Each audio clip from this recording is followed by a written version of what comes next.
जय हिंद दोस्तों। RRB group D exam analysis में 20 सितंबर को हुए पहले शिफ्ट में जो भी क्वेश्चंस आए हैं उनकी हम बात करेंगे इस वीडियो में। स्टार्ट करने से पहले सबसे पहले मैं आपको बता दूं भाई, जो पहले चल रहा था, जो पहले 3 फेजेस में हुआ है वो पैटर्न फॉलो नहीं हो रहा है।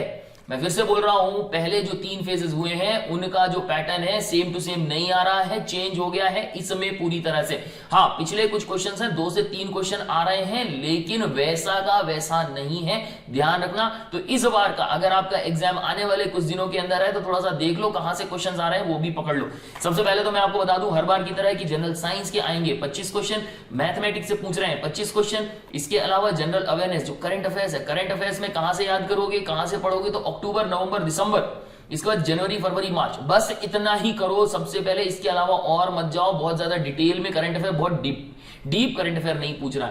ये 30 नंबर का, और इसके बाद रीजनिंग है आपकी 20 नंबर की। टोटल 90 मिनट आपको मिलेंगे करने के लिए। मोस्ट इंपॉर्टेंट कि आपके 1/3 कट जाएंगे अगर आपने गलत कर दिया तो। सबसे पहला क्वेश्चन इलेक्ट्रिक पावर से रिलेटेड क्वेश्चन आ ही रहा है, ये पिछले फेजेस में भी था, इसमें भी चल रहा है। इस बार इन्होंने पूछा है P = VI से रिलेटेड क्वेश्चन। V जो पोटेंशियल डिफरेंस बताता है, I इलेक्ट्रिक करंट बताता है, और P बताता है इलेक्ट्रिक पावर।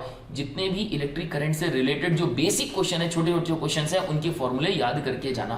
केमिस्ट्री से रिलेटेड एक क्वेश्चन पूछा था इन्होंने कि Fe + CuSO4 के साथ अगर रिएक्शन करवाते हैं तो क्या मिलेगा, तो मिलेगा FeSO4 + Cu। ये एक स्टेप आगे बढ़ रहा हूं मैं कि ये किस तरह का रिएक्शन होता है, तो ये डिस्प्लेसमेंट रिएक्शन कहलाता है। एक क्वेश्चन ज्योग्राफी से रिलेटेड था जिसमें पूछा था कि नेपाल से निकलने वाली नदी कौन सी है। ठीक है, तो ऑप्शन के बारे में तो मुझे पता नहीं, लेकिन बेसिकली सिर्फ इतना अनुमान लगा सकता हूं कि हाँ कुछ ऐसी नदियां होंगी। जैसे मैं बता दूं आपको, सबसे पहले तो कोसी नदी याद रख लो।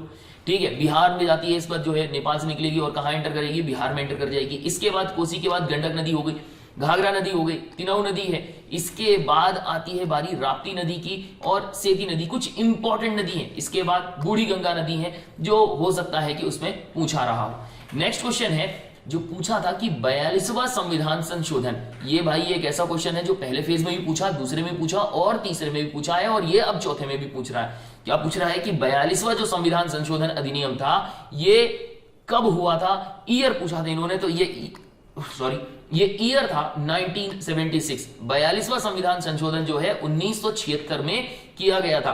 अब इसके अलावा कुछ और चीजें मैं आपको बता रहा हूं, जैसे पहले वाले शिफ्ट में क्या पूछा था कि प्रस्तावना में जो 3 शब्द जोड़े थे, समाजवादी, धर्मनिरपेक्ष और अखंडता, जो जोड़े गए थे, ये तीनों शब्द किस अधिनियम में, किस संविधान संशोधन में किया गया था, तो 42वां संविधान संशोधन से संबंधित था। इसके अलावा ये DPSP, ये जो सूची है, ये किस में जोड़ी गई थी, ये इसी 42वें में जोड़ी गई थी। 7वीं अनुसूची के अंतर्गत जो समवर्ती सूची थी उसमें कौन सी नई चीजें जोड़ी गई थी, तो शिक्षा, वन, वजन और माप, वन्यजीवों एवं पक्षियों के संरक्षण, न्याय प्रशासन, इन सबको समवर्ती सूची में शामिल किया गया था। इन सब से बढ़कर एक क्वेश्चन मोस्ट इंपॉर्टेंट कि नागरिकों के लिए 10 मौलिक कर्तव्य इसमें जोड़े गए थे। अब इससे संबंधित एक और, कब, 1976 में, कौन सी समिति की सिफारिश पर, तो स्वर्ण सिंह समिति। ये ध्यान रखना, 11वां जो मौलिक कर्तव्य था उसको 86वां यानी 86 नंबर का जो संविधान संशोधन है 2002 में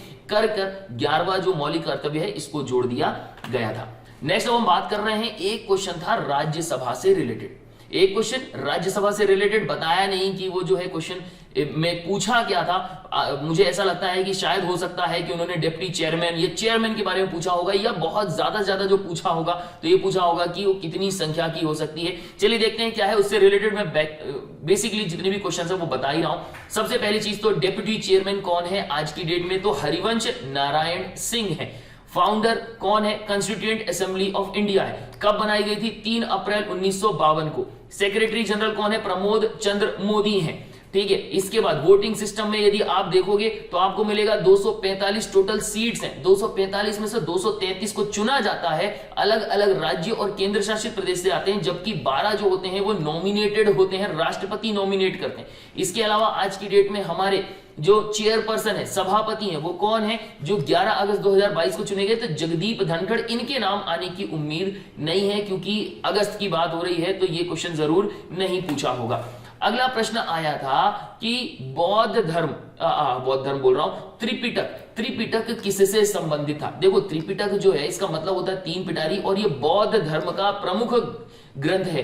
इसके अलावा ये ध्यान रखना कि ये पाली भाषा में लिखा गया था, बाद में इसका अनुवाद जो है अलग अलग भाषाओं में किया गया है। अच्छा, त्रिपिटक में कौन कौन से और अन्य ग्रंथ हैं? सबसे पहले सुत्त पिटक है, विनय पिटक है और अभिधम्ब पिटक इसमें आता है। फिर से बोल रहा हूं, पिछले पैटर्न को फॉलो नहीं किया गया, इसलिए मैंने यहां लिख भी दिया था भाई पिछले पैटर्न को फॉलो नहीं कर रहा है। पहला, दूसरा और तीसरा शिफ्ट बिल्कुल अलग है। पहला, दूसरा, तीसरा शिफ्ट बोल रहा हूं, मतलब जो पहला जो फेज हुआ था, दूसरा फेज हुआ था, तीसरा फेज हुआ था, उसका इस फेज से इतना खास लेना देना नहीं है। इन्होंने पैटर्न चेंज कर दिया है। एक क्वेश्चन आया था परिनालिका से संबंधित, ठीक है, सोलेनॉइड से संबंधित आया था। ये क्या होता है? ये त्रिविमीय यानी 3 डायमेंशनल कुंडली यानी कॉइल को कहते हैं। इसका फॉर्मूला ये लिखा हुआ है। अच्छा, एक क्वेश्चन पूछा था मैग्नेट से रिलेटेड कि मैग्नेट जो होता है, मैग्नेट में जो मैग्नेटिक जो फील्ड वो बनाता है वो कहां से बनाता है? उत्तर से, दक्षिण से, ये सब चीजें थी। तो एक क्वेश्चन ये था।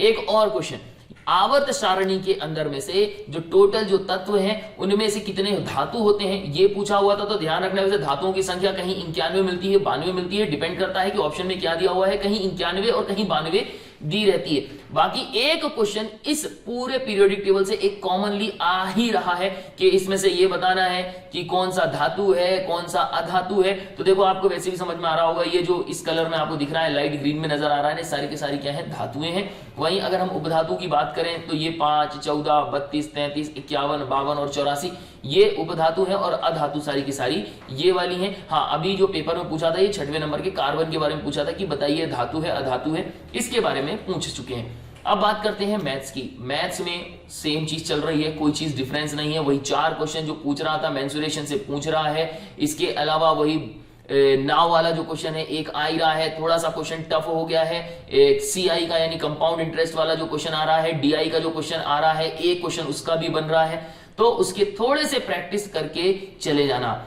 और बाकी अगर कोई किसी भी तरीके का कोई क्वेश्चन है, कुछ जानना चाहते हैं और कुछ पूछना चाहते हैं तो मुझे बता देना। कोशिश कर रहा हूं कि जैसे जैसे जो है मेरे पास जो भी इंफॉर्मेशन आ रही है, मैं छोटी छोटी वीडियोस बना के ही मैं डाल रहा हूं। जो भी क्वेश्चन है आप तक मैं पहुंचाने की कोशिश कर रहा हूं। चैनल को सब्सक्राइब नहीं किया दोस्तों, चैनल को सब्सक्राइब कर लो। वीडियो लाइक नहीं किया भाई, लाइक कर लेना, ठीक है। तो मैं इस वीडियो को ये एंड करता हूं। गुड डे, गुड बाय, जय हिंद।